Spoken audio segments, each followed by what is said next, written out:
What's going on, guys? Welcome back to the channel and welcome back to the last video that we will be doing on this R1 series. First things first, I do want to give a shout out to Legacy Designs for the powder coat job that they did on the stator cover and the bar ends, and I'll show you that in a little bit. So let's go get a good first little walk around so you can see how awesome this bike looks.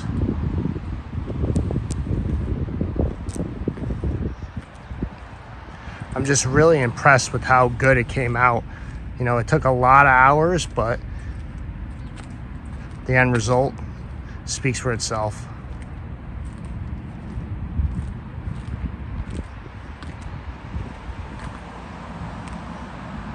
Now we're going to start going over all the things we did to get this bike in the condition that it is in currently.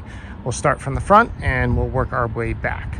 First, we start with the mirrors. We used some good cleaner on them and we used some SC1, and it really gave it a nice rich dark color. SC1's awesome product and it really is magic in a can, as they say. Use that stuff on your bike after cleaning it and it will give it a nice finish. So props for SC1 for an awesome product. The first thing that we did, we started working on fairings. We used compound on each individual fairing, including the gas tank.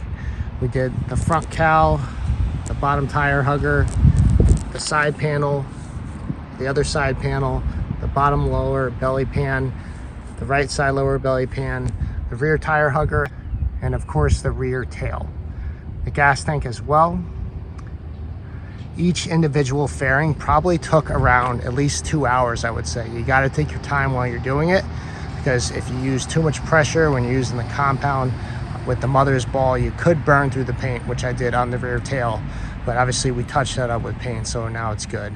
Even the OEM windscreen and the headlights came out amazing using compound. I was really surprised at how good it came out. Same with the front tire hugger, that looks good. And we used the SC1 on the turn signals to get that dark rich color on there. So same with the side fairings, compound, cleaner, and some polish. That took care of all that. We did polish up the levers, as you saw in my previous videos if you've been following. We cleaned them, then we used some polish on them, and those came out good. I'll show you the other side really quick. Before it was all dull and dingy. So that came out good. We did do our gas tank, which you probably saw in the last video. There was dents in it on both sides, this side and the other side. We got those out. We used compound on there and the tank looks really amazing. Actually, I'm really happy with how it came out. We did polish this cover right here because that was all dingy looking, so that came out really good, and there's a little bit of a mirror finish on it. And the inside of the gas tank towards the top over here, it did have a little bit of surface rust, so we got that off. We fleshed out the tank a lot. We put a new fuel filter on there. We did get into the carbs. We had to clean those pretty good. They weren't too bad, but the jets were a little bit dirty. Mostly it was just the pilot jets, and then we had to adjust the air screw a little bit because it was just off a little bit. So someone was probably in there and they may have not, put it back to factory spec. But now since that's there, it's in good running condition and the bike runs awesome. I'll show you those powder coated parts that I was talking about. Here is the stator cover, and that thing looks freaking mint, like it came from the factory. Here's one of the bar ends, and here is the other one. So thank you, Legacy Designs. Thank you, Bill. Great powder coating guy. I would highly suggest them. One of the next things we did was we just cleaned up the frame a little bit with some cleaner, nothing too crazy. Same with the footrest. We did those as well. And also the swing arm, same thing. We cleaned those up, used some steel wool and some cleaner. Those came out really good. Shock is a little bit dirty, but that's okay, not a big deal.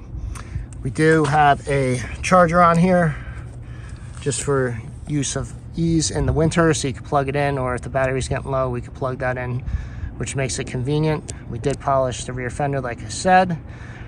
These rear sets, we just cleaned those up a little bit. They're actually a little bit dirty, but not too big of a deal. The bike does have brand new chain and sprockets, new rotors, and the brake fluid has been flushed, so the bike's basically good to go for the most part. On one of the rides, I did lose this little bolt, so we replaced that. We put a nylon nut in the back and some Loctite. It is missing this rubber boot that's supposed to be over here, but not a big deal. Since we got that longer bolt, we put the Loctite on there, and the nylon nut, it's not coming off, so we are all set there. But yeah, the bike even has the original reflectors on there that you don't see too much, and the original turn signals on the back. We did polish up this muffler. As you can see, it's a mirror finish. It looks absolutely amazing. Tail came out really good. We cleaned up the seats, which I showed in one of my last two videos, so these things look great now. And yeah, I'm so happy with how that muffler came out. Night and day difference. Looks so good. So along with this side, same thing. We cleaned up the footrest. There was some paint missing from down here, so we touched that up, and that looks good. The bike does have brand new tires on it, so we are good there, and the bike's really good to go. We also had to fix the fork seals because they were leaking a little bit. We didn't have to actually have to replace them. We just used a seal mate, and we used it on it, and the fork seals are not leaking now, so that is a great thing. A good majority of the time, if your fork seals are leaking, it's just because there is dirt in there. It's not necessarily that the fork seals themselves are bad. So it's definitely worth the $5-7 or whatever it is for one of those things to try it, and it could save you a lot of money in the long run. Yeah, so let's go one more walk around of this thing. Oh man, I'm so happy with how this came out. I'm just amazed, like how good the plastics came out. There was all these scratches on here. Those are all gone. Same with the tail and everything, and especially the tank looks so good. I'm really happy I got those dents out. Super happy about that. I didn't think it was gonna happen, but we made it happen and it worked. So let's do a little sound check. Start up the bike. See, it idles perfectly.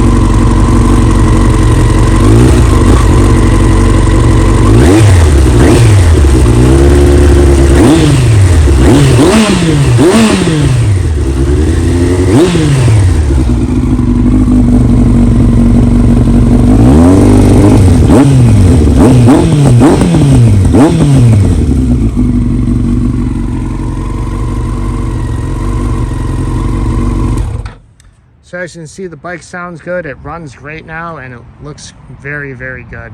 I'm so happy with how this thing came out. For any of you that have been following, leave a comment down below and tell me what you think about how this thing came out. I have done a bunch of builds like these, or restores, whatever you want to call them, in the past. I haven't got them all on video, but that's probably something I'll do in the future, just because some people have contacted me saying, hey, I do like these builds. I love the videos. So I'm definitely happy to provide that content for you guys. I do have a couple how-to videos, so if you own one of these bikes, there's some information there on how to do it. And also, if you want, you could always hit me up on my Instagram. It's the same as my YouTube channel, CT Adrenaline. I try to get back to everybody, but obviously you got to understand that, I work 6 days a week, 9 hours a day, so, I'm pretty busy, but I do get time in for riding and obviously doing the things that I love. And I spent a lot of time on this bike, guys, at least 2 hours per fairing for compound and all that stuff. So you got 2, 4, let's just say 3 hours on that. That's 5, 6, 7, 8, 9, 10, 11, 12, 13, definitely at least 24 hours just in getting these fairings to look the way that they do. But it was all worth it. There is no doubt. It came out so good. So something else that I do want to say is a shout out to all the subscribers and the people that have been viewing my videos. I highly appreciate it. I hope the content has been enjoyable, and hopefully, it's been teaching you guys some things here and there. Because I know for myself, I use YouTube a lot to find out, information about stuff that I don't know, and it's been very helpful. And the best thing is that, watching these videos and, subscribing and all that, it's free. You don't have to spend any money. And you could definitely learn a thing or two for sure. And I love watching content on bikes and ATVs and all stuff like that. So why not provide it if I'm doing it for you guys? But yeah, guys, the channel's all about you. So shout out to everyone. Thank you for, giving me the motivation to keep working on these bikes and posting videos. I highly appreciate the good feedback and everybody that has subscribed and watched my videos. All right, so I think that's gonna do it for the video, guys. This project is complete. I would say that we've done an excellent job on it. It looks great and it runs great now, which was ultimately the goal that we had in mind. And sometimes, you know, when you're working on these things, you never know what you're gonna encounter. Luckily, there wasn't too many serious issues with this bike, but yeah, you know, you find out as you start going through them. All right, guys, so that's gonna do it for today's video. Make sure you guys stay tuned.